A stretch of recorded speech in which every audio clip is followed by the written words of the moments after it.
नमस्कार दोस्तों 2 दिन पहले मैंने एक वीडियो डाला था जिसमें बताया था कि सीटेट 2018 से पहले वाले कैंडिडेट जो हैं इस भर्ती प्रक्रिया में इनवैलिड करार दे दिए जाएंगे, जिसके लिए मैंने ये डाला था एक, और इसमें बताया गया है 2012 से 2016, 17, 18 यहाँ तक के जितने कैंडिडेट हैं ये सारे के सारे इनवैलिड हैं। अगर आपने बीएड किया है तो उनका सीटेट इनवैलिड है। इसके अलावा अगर यूटेट किया है तो 2015, 16, 17, 18 यहाँ तक के जो कैंडिडेट है वो इनवैलिड हैं, यानी कि उनका जो आवेदन है वो निरस्त कर दिया जाएगा। ठीक है।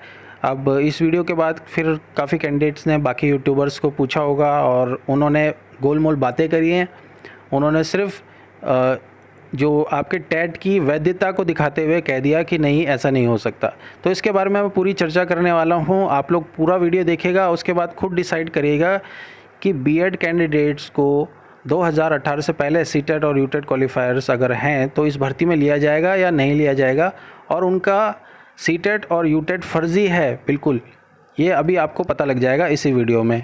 तो अभी मैं दिखाने वाला हूँ आपको कि ऐसा क्यों कह रहा हूँ मैं। देखते हैं, चलिए। तो यहाँ पे मैंने सीटेट की 2016 की, 2018 की और 2019 की इन्फॉर्मेशन बुलेटिन डाउनलोड करी हुई है। यानी कि जब आपने सीटेट भरा था तो उस समय ये निकल के आया था उस समय। तो आइए देखते हैं पीडीएफ में कि 2016 की सबसे पहले देख लेते हैं। एलिजिबिलिटी क्राइटेरिया पे चलिए, है 2016 की, और इसके डायरेक्ट हम एलिजिबिलिटी क्राइटेरिया में जाते हैं कि 1 से लेकर 5वीं तक के लिए अगर आपने को सीटेट का फॉर्म भरना था तो क्या एलिजिबिलिटी होनी चाहिए थी। 6 नंबर पे एलिजिबिलिटी देखिए, और 6.1 में फर्स्ट टू फिफ्थ के लिए बताया गया है।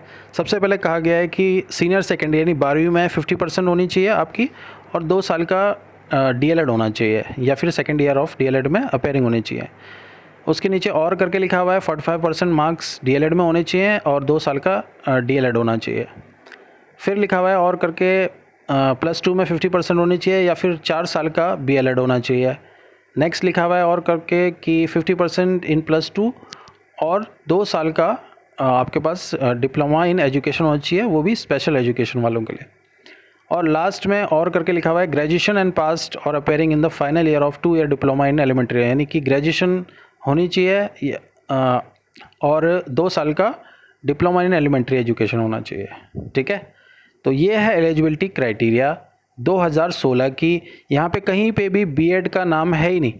तो अगर आपने बीएड किया हुआ है और उस समय सीटेट का फॉर्म भरा था और आप पास भी हो गए थे तो आप इनवैलिड हैं।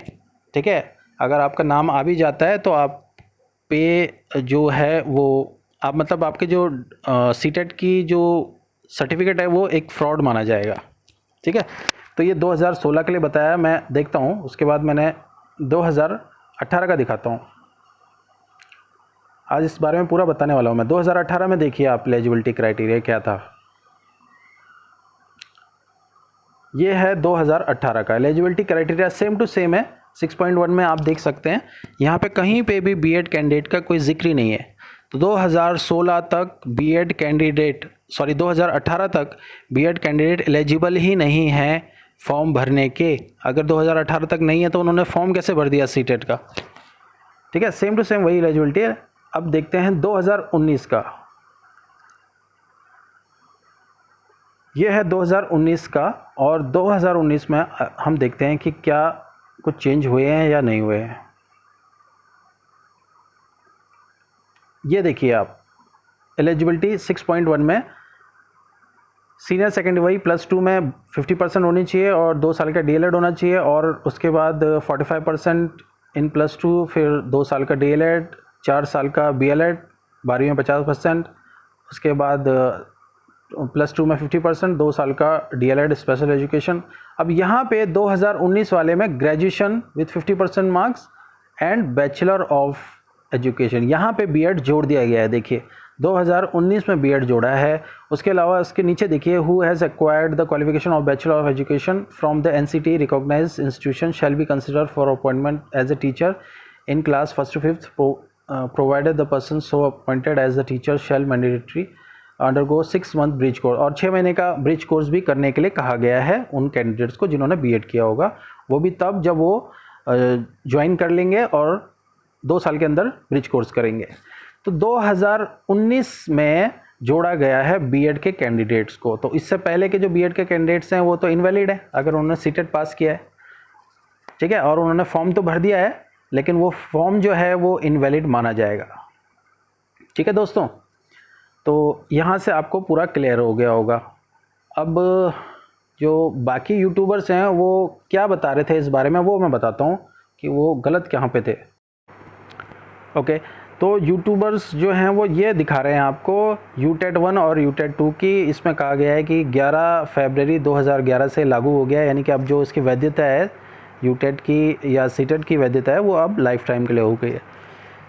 तो इसकी वैधता की बात तो मैंने की नहीं है, वो तो लाइफ टाइम के लिए हो गई उसकी वैधता, लेकिन हम तो बात कर रहे थे कि कैंडिडेट ने फॉर्म भरा कैसे, उन्होंने गलत जानकारी देके फॉर्म भरा है सीटेट और यूटेट का, ठीक है, उनकी जो जानकारी उन्होंने दी है वो गलत है।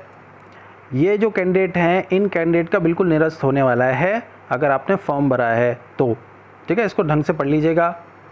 और यहाँ पे मैं बता दूँ कि 2017 में एक बार जानकारी मांगी गई थी, ठीक है, यूटेट के बारे में, और उसमें बताया गया था कि यूटेट अगर आपने बीएड किया है तो यूटेट का 2011, 2013 और 2014 ये जो कैंडिडेट है 2017 तक इनको अनुमति है। इसके अलावा 2018 के बाद के जितने कैंडिडेट हैं उनको भी अनुमति है, यानी कि उनके जो सर्टिफिकेट हैं वो वैलिड है, लेकिन ये यूटेट के लिए हैं, सीटेट के लिए नहीं। सीटेट के सिर्फ 2018 के बाद वाले हैं, ठीक है। अब ये एक लेटर देखिए, ये जो आपके बीएड टीटी प्रशिक्षित महासंघ है इसने भी एक लेटर भेजा गया है और इसमें इन्होंने भी स्पष्टीकरण मांगा है। और ये देखिए लेटर को मैं ढंग से बता देता हूँ आपको, जो पॉइंट्स मैंने कहे थे वो पॉइंट्स इन्होंने भी जानकारी मांगी। अब नीचे इन्होंने लिखा है, अतः महोदय आपसे विनम्र प्रार्थना है कि कृपया उक्त बिंदुओं को संज्ञान लेते हुए गतिमान भर्ती में इन बिंदुओं पर टिप्पणी करने की अति कृपा कीजिए ताकि अवैध फर्जी अभ्यर्थी आवेदन न कर सकें। मतलब है कि ये जो कैंडिडेट हैं ये सारे कैंडिडेट फर्जी माने जा रहे हैं, ऊपर वाले जितने कैंडिडेट हैं फर्जी हैं और इन सारे कैंडिडेट्स को आउट किया जाएगा। आपको कुछ नहीं करना है, आपको ये जो महासंघ के जो आपके अध्यक्ष हैं इनसे पूछिएगा ये जो लेटर इन्होंने भेजा है इसका रिप्लाई क्या किया है गवर्नमेंट ने, ठीक है। जिनको इन्होंने भेजा है आप उनसे जवाब मांग सकते हैं या आरटीआई के थ्रू आप जवाब मांग के आप लोगों को बिल्कुल स्पष्ट हो जाएगा कि ये कैंडिडेट ईजिली आउट हैं इस भर्ती में। तो अब लास्ट में अब क्या होना है, तो लास्ट में मतलब ये है कि 2018 के बाद यानी 19, 20 और 21, 2021 में तो जनवरी वाले सीटेट क्वालिफायर हैं उनको तो मौका मिला ही नहीं, तो 2019, 20 के अगर जो कैंडिडेट हैं क्वालिफायर सीटेट उनकी ये भर्ती जो है वो बनती है, यानी कि वो एलिजिबल हैं। उसी तरीके से यूटेट के कैंडिडेट्स भी हैं, मैंने बताया 2000 यूटेट में 2011, 13, 14 और 2018 के बाद यूटेट के जो भी हैं वो यूटेट एलिजिबल हैं। ये बीएड के कैंडिडेट्स की बात कर रहा हूँ मैं, इसके अलावा कोई कैंडिडेट एलिजिबल है ही नहीं। तो जो यूट्यूबर्स हैं वो नियमावली की अब बात करेंगे कि नियमावली में कुछ नहीं है। भाई नियमावली में तो ये लिखा गया है कि बीएड एलिजिबल है, लेकिन सीटेट और यूटेट के सर्टिफिकेट के बारे में तो नहीं लिखा है ना नियमावली में। आपने अगर गलत तरीके से भरा है, फर्जी तरीके से आपने सीटेट का एग्ज़ाम दे दिया और सर्टिफिकेट लिया है तो वो वैलिड करार नहीं दिया जाएगा, ठीक है।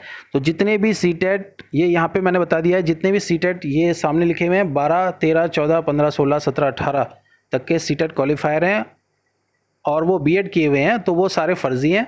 इसके अलावा यूटेट 2015, 16, 17, 18 फर्जी माने गए हैं इस भर्ती में और ये डायरेक्टली आउट हो रहे हैं ये कैंडिडेट। अब अगर प्रेशर में गवर्नमेंट कुछ करती है या इनको बुलाया जाता है तो ये क्या कर रहे हैं कि 2018 से बाद वाले जो कैंडिडेट हैं उनका जो अधिकार है वो छीन रहे हैं, तो वो इजीली इन पे केस कर सकते हैं या सरकार से जवाब मांग सकते हैं, क्योंकि ये जो कैंडिडेट हैं ऊपर वाले ये सारे फर्जी हैं और ये किसी दूसरे की वैकेंसी खाने वाले हैं इसमें, ठीक है, जो एलिजिबल हैं, जो वाकई में योग्यता रखते हैं।